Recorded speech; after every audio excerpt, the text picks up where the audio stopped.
машина мындан сыртқа көрүнүп тур. Капят дейдичи. Бишкекте жанагы такси кылгандардын бардыгы көрөт. Булардычы бул спросовойго 1000 адамдын дагы сунайтынчы. 2021 Kia K5 1.6 турбо GT-Line комплектация менен 12 жарымда чөт патруль. Детальный обзорду экранда WhatsApp номерге прошел жакка салдым. Sienna гибрид турат на 21 22 алыш керек. 23-кө трюкрутка 7,5 миң автомобиль чыгат. Андан сырткары Рамперский гибрид Corolla Cross бала электричка 2024 бул бири 17-18 чөт. Ушул баарын бир монда карап чыктык дагы анан детальный видео солотобуз. Азыр мына ушул машинага растаможка жок. Машинаны алабыз 2023 Tesla Model 3.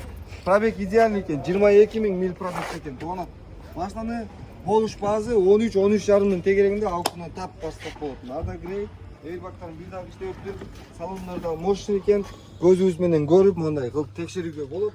Запчастарын полный эсептеген болот. Carfax'ы дагы жеңил экен. Артынан бампер алабыз, багажник түзөйбүз, пристопка алабыз, болду. Андыктан жазыңыздар, байланышыңыздар, экранда номер турат. WhatsApp группага кошулуңуздар, ишти баштадык тугандар. Бизге эң суроо талап көп болгон машиналардын бардыгын билебиз, андыктан кайрылабыз.